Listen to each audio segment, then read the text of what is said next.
ఐక్యరాజ్యసమితి కూడా దీనికి సంబంధించి ఎప్పటికప్పుడు దేశాలను శాంతి చర్చలకు పురమాయిస్తున్న పరిస్థితి. ఎలాంటి అలజడి వాతావరణం నెలకొనకుండా ఖచ్చితంగా అందరూ సామరస్యాన్ని పాటించాలంటూ సూచిస్తున్న పరిస్థితి. చూడాలి మరి ఏం జరగబోతుంది.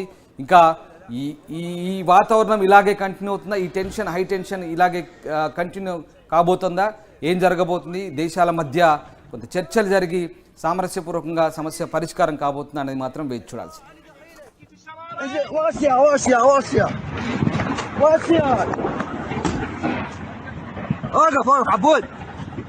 السيارة ورا السيارة محمد محاولة ما كان محاولة مو محاولة لا والله مو محاولة صاروخ محمد مال مسير معلم سيف يو علي خرب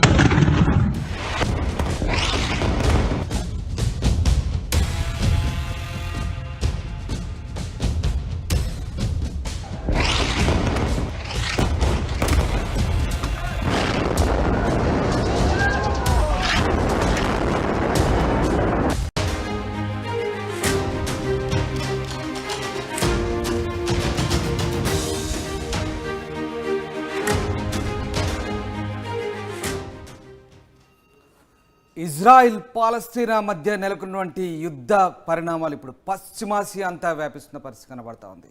నిజంగా ఈ యుద్ధం తాలూకు పరిణామాలు ఏం జరుగుతున్నదంటే పూర్తిగా దేశాల మధ్య యుద్ధానికి దారితీసే పరిస్థితులు కనిపిస్తూ ఉన్నాయి. ఎస్, ఇక్కడ పాలస్తీనాకు మద్దతుగా ఇరాన్, లెబనాన్, సిరియా లాంటి దేశాలకు సంబంధించినటువంటి మిలిటెంట్ గ్రూపులు పనిచేస్తున్నాయి. అయితే ఈ మిలిటెంట్ ఉగ్ర స్థావరాలపై ఇజ్రాయెల్ దాడులు చేస్తూ విరుచుకుపడుతోంది. ముఖ్యంగా సిరియాలోని డెమస్కస్ రాయబార కార్యాలయం వద్ద ఇజ్రాయెల్ చేసిన దాడిపై ఇరాన్ తీవ్రంగా స్పందించింది. ప్రతిగా డ్రోన్లతో ఇజ్రాయెల్పై దాడి దిగింది. ఇవాళ ఇజ్రాయెల్ మళ్ళీ ఇరాన్పై దాడులకు పూనుకుంది. సో ఈ నేపథ్యంలో పూర్తిగా యుద్ధ వాతావరణం నెలకొన్న పరిస్థితి. అయితే ఇక్కడ ఒక ట్విస్ట్ ఏంటంటే ఇజ్రాయెల్ జరిపిన దాడిలు ఇరాక్ సంబంధించినటువంటి ఇరాక్లోని ఓ భూభాగానికి సంబంధించినటువంటి ఇరాన్ ఉమ్మడి స్థావరంపై దాడి జరిగింది. ఇదే ఇక్కడ కొత్త ట్విస్ట్. ఇక్కడ ఇరాక్ ఉమ్మడి స్థావరంపై ఇజ్రాయెల్ దాడి జరపడంతో ఇరాన్ మధ్యలో ఇప్పుడు ఇరాక్ కూడా ఇరుక్కుపోయిన పరిస్థితి. అసలు ఏం జరుగుతుంది? పూర్తిగా పశ్చిమాసియాలో యుద్ధ మేఘాలు కమ్ముకుంటున్నాయా? ఇదే జరిగితే మూడో ప్రపంచ యుద్ధానికి దారి తీయబోతుందా? ఏం జరుగుతుందనే పరిణామాలు మాత్రం పూర్తిగా ఉత్కంఠను రేపుతున్న పరిస్థితి. అయితే ఇజ్రాయెల్ చెప్తుంది ఏంటంటే గాజాలోని ఉగ్ర స్థావరాలపై తాము దాడులు జరపమని. అయితే దీనికి సంబంధించి తాజాగా ఎయిర్ క్రాఫ్ట్ ఫైటర్ జెట్లతో బీట్ హనన్ ప్రాంతంలో దాడులు చేశామని ఇజ్రాయెల్ చెప్తోంది. అయితే ఓ బాంబరు స్టెరోట్ యార్డు నగరం వైపు పొరపాటుగా దూసుకెళ్లినట్లు గుర్తించామని ఇజ్రాయెల్ చెప్తోంది. ఓవరాల్గా ఈ ప్రాంతం అంతా కూడా ఇరాక్ రాజధాని బాగ్దాద్ సమీపంలో ఉంది. ఇదే ఇరాన్ మద్దతు ఇస్తున్నటువంటి మిలీషియాకు చెందిన సైనిక స్థావరం. ఇక్కడే పేలుడు జరిగాయి. సరిగ్గా బాబిలోన్ గవర్నరేట్లోని పాపులర్ మొబిలైజేషన్ చెందిన సైట్పై ఈ అటాక్ జరిగింది. ఈ అటాకే ఇప్పుడు పూర్తిగా కొత్త చర్చకు దారితీస్తుంది. ఎందుకంటే ఇదంతా కూడా ఇరాక్ ఉమ్మడి స్థావరం. అయితే దీనికి సంబంధించి పూర్తి స్థాయి ఆధారాలను ఇప్పటికైతే ఇరాన్ సంపాదించలేకపోయింది. ఒకవేళ నిజంగా ఇజ్రాయెల్ దాడికి సంబంధించిన ఆధారాలు కనుక దొరికితే తాము మాత్రం ఎట్టి పరిస్థితుల్లో ఊరుకోమంటూ ఇరాన్ హెచ్చరిస్తున్న పరిస్థితి. ఎస్, మనం ఒకసారి ఆ దృశ్యాలు చూస్తున్నాం. ఇరాక్లోని ఉమ్మడి స్థావరంపై ఇజ్రాయెల్ దాడులకు సంబంధించిన దృశ్యాలు చూస్తున్నాం. అలాగే ఇజ్రాయెల్ విడుదల చేసిన వీడియో కూడా కనబడుతోంది. ఇక్కడ ఈ సైట్ సంబంధించిన దృశ్యాలు మనం చూడొచ్చు. ఒక్కొక్కటిగా ఎక్స్ప్లెయిన్ చేస్తాను. ఇజ్రాయెల్ దాడి తర్వాత దృశ్యాలు మనం చూస్తున్నాం. ఎస్, మొదటగా ఇరాక్లో ఉమ్మడి స్థావరంపై ఇజ్రాయెల్ చేసిన ఈ దాడి ఏదైతే ఉందో ప్రస్తుతం ఇదే హాట్ టాపిక్గా మారుతున్న పరిస్థితి. ఇక్కడ ఇరాన్, ఇజ్రాయెల్ ఈ ఇద్దరి మధ్య ఏదైతే యుద్ధ వాతావరణం ఉందో ఇక్కడే సరిగ్గా ఇరాక్ చిక్కుకుపోయింది. ఎందుకంటే ఇజ్రాయెల్ చేసిన దాడి ఇరాక్లోని ఉమ్మడి స్థావరంపై చేయడంతో ఇప్పుడు ఇరాక్ను కూడా కెలికినట్లయింది. ఎందుకంటే ఇరాన్ ఇజ్రాయెల్ మధ్య ఇరాక్ ఇక్కడ చిక్కుకుపోయింది. ఇది ఉమ్మడి స్థావరం. ఎస్, ఇక దాడి తర్వాత ఇజ్రాయెల్ దాడి తర్వాత దృశ్యాలు మనం ఇక్కడ ఒకసారి చూడొచ్చు.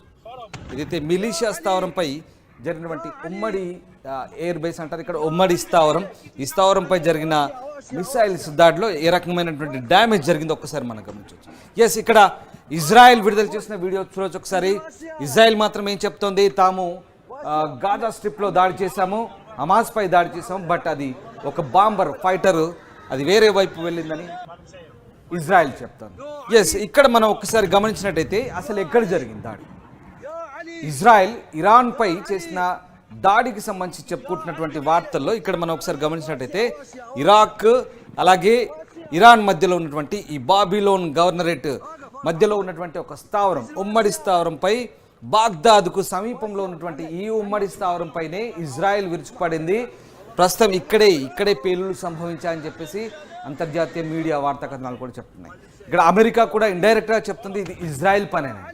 ఒకవేళ ఇరాన్ కనుక ఖచ్చితమైనటువంటి ఎస్ ఇక్కడ మనం చూస్తున్నాం దీనికి సంబంధించినటువంటి వీడియోలు, దానికి సంబంధించినటువంటి దృశ్యాలు, ఫైటర్ బాంబ్ జెట్కి సంబంధించినటువంటి దృశ్యాలు మనం చూస్తున్నాం. ఇజ్రాయెల్ చేసిన దాడిగా చెప్తున్నటువంటి ఈ ఫైటర్ బాంబ్ జెట్లకు సంబంధించినటువంటి దృశ్యాలు ఇక్కడ మనకు కనబడతా ఉన్నాయి.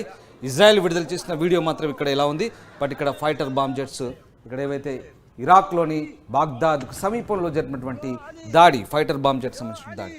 ఎస్ ఇది. సో మొత్తం మీద ఇక్కడ ఇరాన్ మాత్రం ఖచ్చితంగా చెప్తుంది ఇజ్రాయెల్కి సంబంధించినటువంటి ఆధారాలు కనుక దొరికితే కనుక ఖచ్చితంగా ఊరుకోవము, ప్రతిదాడి చేస్తాము, చాలా తీవ్రంగా ఉంటుంది అని చెప్తుంది.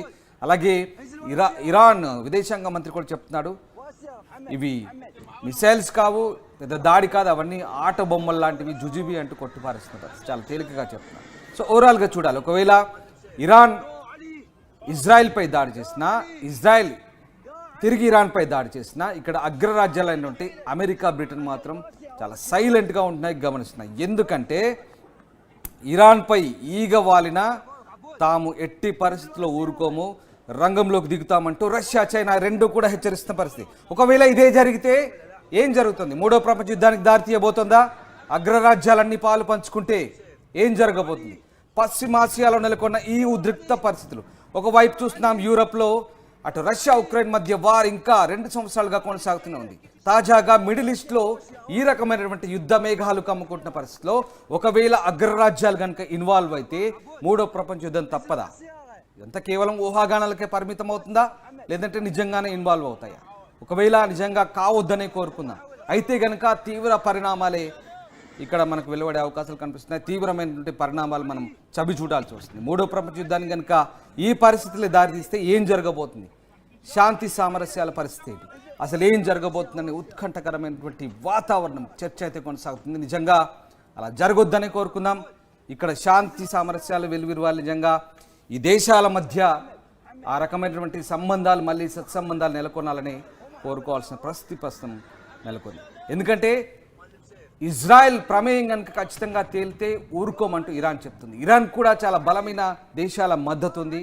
రష్యా కావచ్చు, అలాగే చైనా కావచ్చు, ఈ 2 దేశాలు కూడా ఖచ్చితంగా ఇరాన్కు వెన్నుదన్నుగా నిలుస్తామని చెప్తున్న ఈ పరిస్థితుల్లో మరి ఇజ్రాయెల్ కూడా అత్యంత ఆధునిక ఆయుధ సంపత్తి కలిగి ప్రపంచంలోనే వన్ ఆఫ్ ది బెస్ట్ సంపత్తి కలిగినటువంటి ఆయుధ సంపత్తి కలిగినటువంటి ఇజ్రాయెల్ కనుక తన టెక్నాలజీని వినియోగించి ఖచ్చితంగా మళ్ళీ ఎదురుదాడులకు దిగితే ఇరాన్ ఇజ్రాయెల్ మధ్య ఎలాంటి వార్ జరగబోతుంది, నిజంగా ఇది ఎలాంటి తీవ్ర రూపం దాల్చబోతోంది, ఏం జరగబోతుందని ఉత్కంఠ నెలకొంది. చూడాలి మరి ఏం జరగబోతుంది. నిజంగా శాంతి చర్చలు జరుగుతాయా?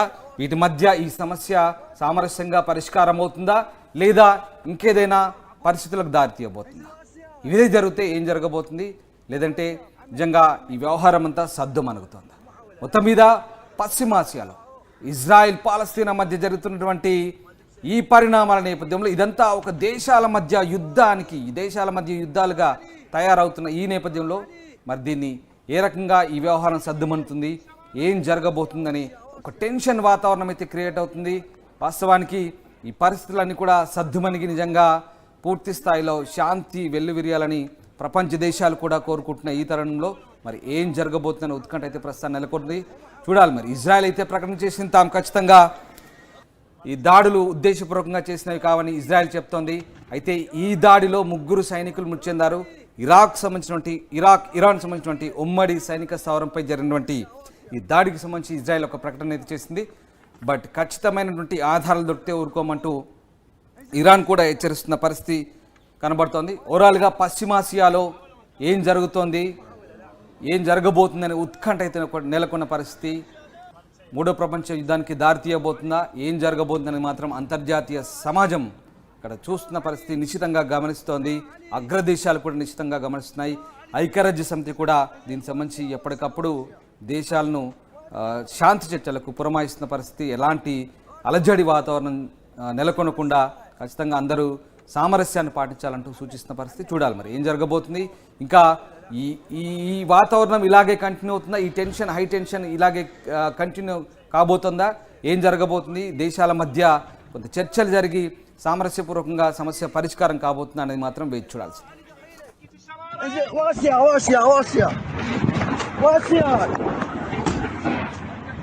وقف وقف عبود. انزل ورا السيارة ورا السيارة. محمد محمد. محاولة من الكهرباء معول. مو محاولة لا والله محاولة. مو محاولة صاروخ. محمد مشاهدة. معلم سيف. معلم سيف. يو علي. خرب.